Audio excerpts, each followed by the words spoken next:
नेपाली खबरमा सबैभन्दा पहिले आजको खास खबर। नेपाली राजनीतिको नेतृत्वमा युवा पुस्ताको उपस्थिति शून्य प्राय नै छ। राजनीतिक दल या राज्यको बागडोर सम्हाल्ने तहमा अहिले पनि उमेरले 65 नागेका नेताहरूकै हालिमुहाली छ। नेकपा भित्रको विवादका बीच अहिले फेरि नेपालको राजनीतिमा पुस्तान्तरणको बहस चलेको छ। खास गरी प्रधानमन्त्री एवं नेकपा अध्यक्ष केपी शर्मा ओलीले अर्का अध्यक्ष पुष्पकमल दाहाल प्रचण्डलाई जवाफी प्रतिवेदन पेश गर्दा नेतृत्वमा नयाँ पुस्तालाई अघि सार्ने प्रस्ताव गरेपछि बहस चलेको हो। तर यो प्रस्ताव तात्कालिक अवस्थालाई मध्यनजर गरी विषयान्तरका लागि मात्रै आएको टिप्पणी समेत गरिएको छ। राजनीतिक विश्लेषक मुमाराम खनाल अहिलेको पुस्तान्तरणको बहस पनि स्टन्ट मात्रै भएको दावी गर्नुहुन्छ। साँच्चैकै पुस्तान्तरण प्राथमिकतामा भए सोही अनुसारको कार्ययोजना प्रशिक्षण विधि चाहिने उहाँको भनाइ छ।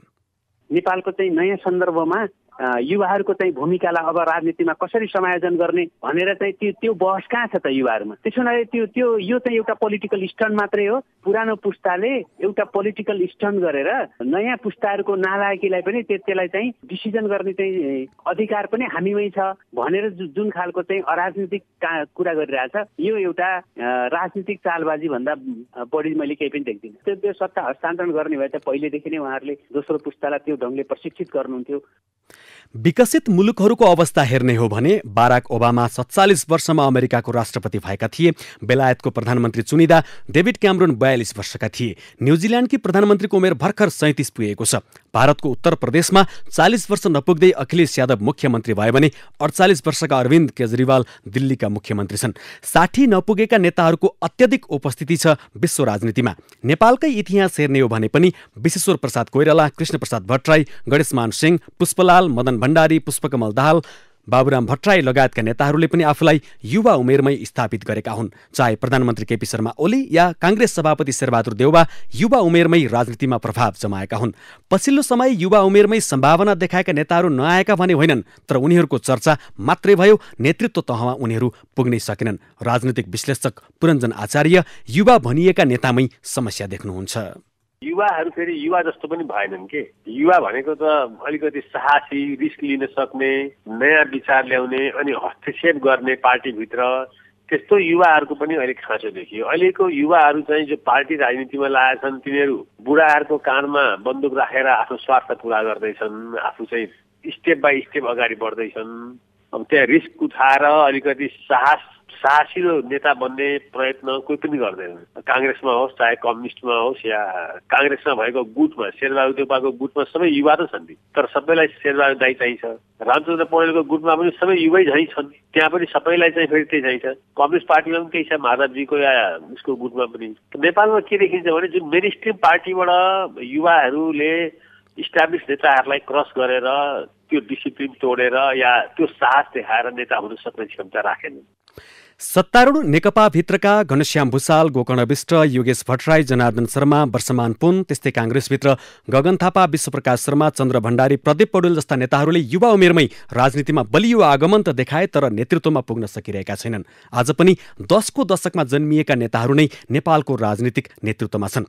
एकातर्फ नेपालको राजनीतिमा उमेर र स्वास्थ्यले साथ नदिए पनि ठाउँ नछाड्ने बुढा नेताहरू नै युवा पुस्ताको राजनैतिक विकासको बाधक बनिरहेका छन् भने अर्कोतर्फ युवा पुस्ताले पनि नेतृत्वका लागि बलियो हस्तक्षेप गर्न सकिरहेका छैनन्। त्यसैले सबैजसो दलले पार्टीको आन्तरिक संरचनामा खुल्ला प्रतिस्पर्धाको वातावरण बनाउने, क्षमता र योग्यताका आधारमा नयाँ र ताजा अनुहारले पनि सिधै पार्टी नेतृत्वमा जान सक्ने राजनीतिक संस्कृतिको विकास गर्ने हो भने मात्र नयाँ पुस्ता नेतृत्वमा जान सक्ने वातावरण बन्ने देखिन्छ। नेपाली खबरमा अब आज दिनभरका प्रमुख खबर संक्षेप, साथमा खबर सहयात्री गोमा परियार। नेपाल कम्युनिस्ट पार्टी नेकपाका कार्यकारी अध्यक्ष पुष्पकमल दाहाल प्रचण्ड र राष्ट्रपति विद्यादेवी भण्डारी बीच भेटवार्ता भएको छ। पार्टीबीच बढेको विवादका बीच प्रचण्ड राष्ट्रपति भण्डारीलाई भेट्न आज साँझ शीतल निवास पुग्नु भएको हो। यसअघि आज नै प्रधानमन्त्री केपी शर्मा ओली राष्ट्रपतिलाई भेट्न शीतल निवास पुग्नु भएको थियो। ओली र राष्ट्रपति बीच करिब 2 घण्टा भेटवार्ता भएको थियो। राष्ट्रपति र प्रचण्ड बीच भने करिब 1 घण्टा भेटवार्ता भएको जनाइएको छ। नेकपामा विवाद बढ्ने बित्तिकै नेताहरू शीतल निवास जाने गरेका छन्। नेकपाको विवादमा राष्ट्रपतिले समेत चासो देखाउने गर्नु भएको छ। नेपालमा आज 2111 जना कोरोना संक्रमित डिस्चार्ज भएका छन्। स्वास्थ्य तथा जनसंख्या मन्त्रालयका अनुसार आज 2111 जना डिस्चार्ज भएसँगै निको हुनेको कुल संख्या 2,20,272 पुगेको छ।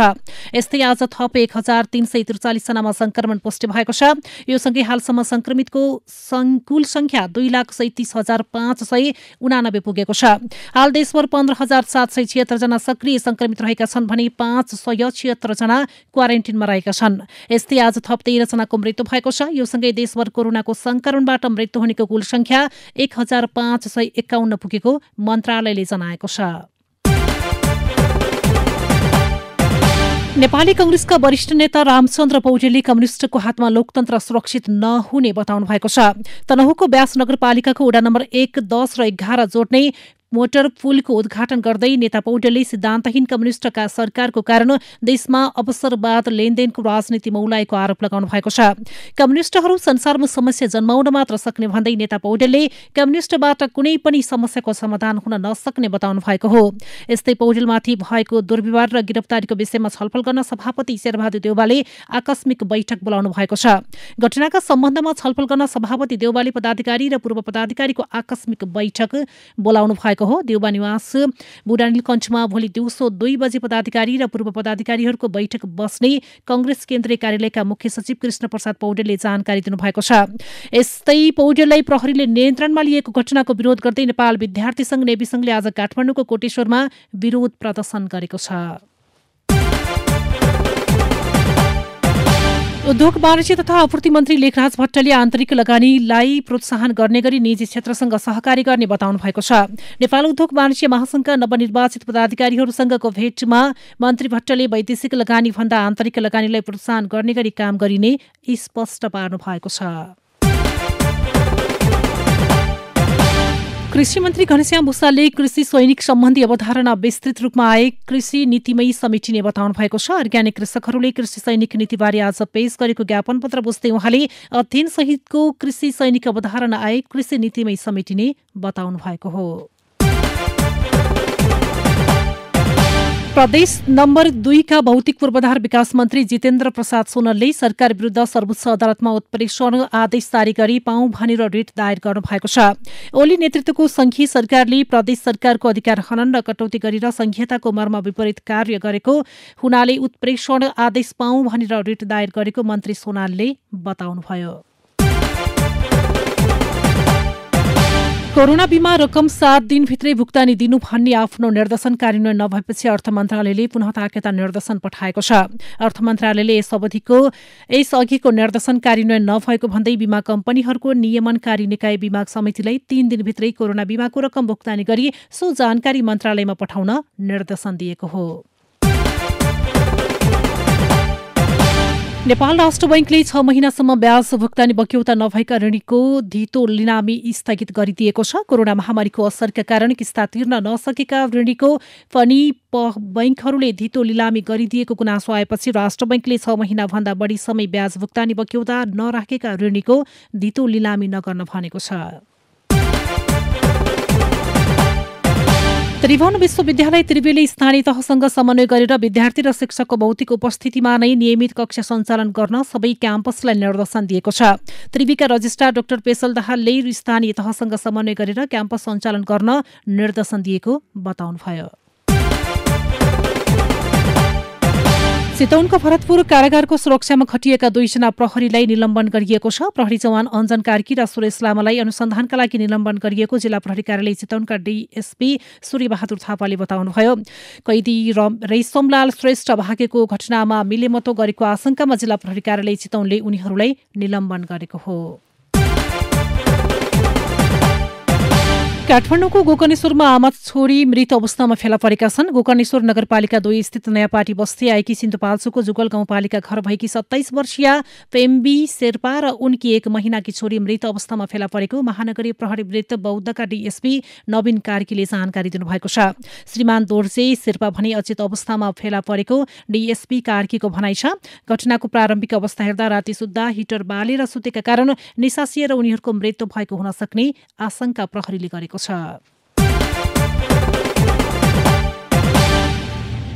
विश्वभर कोरोनाको संक्रमणबाट 15,02,822 जनाको मृत्यु भएको छ भने 4,51,03,230 जना निको भएका छन्। यस्तै 6,50,25,920 जना संक्रमित छन्। कोरोनाबाट सबैभन्दा बढी अमेरिका, भारत र ब्राजिल प्रभावित बनेका छन्। यस्तै रुसका राष्ट्रपति भ्लादिमिर पुटिनले अधिकारीहरूलाई आगामी साताबाट कोरोना विरुद्ध सार्वजनिक खोप कार्यक्रम सुरु गर्न निर्देशन दिएका छन्। गत महिना रुसी कम्पनीले निर्माण गरेको कोरोना खोप स्पुतनिक भी संक्रमण नियन्त्रणको लागि 92% प्रभावकारी रहेको विवरण सार्वजनिक भएको थियो। रुसले अबको केही दिनमा 20 लाख डोज खोप उत्पादन गर्ने पुटिनले दावी गरेका छन्। उनले सबैभन्दा पहिला शिक्षक र मेडिकल क्षेत्रमा काम गर्ने मानिसहरूले यो खोप पाउने बताएका छन्।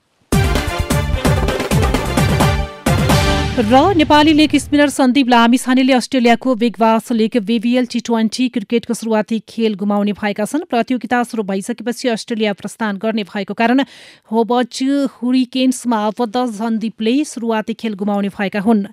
सन्दीप बिग बासको लागि डिसेम्बरको 15 मा अस्ट्रेलिया जाने तयारीमा रहेका छन्।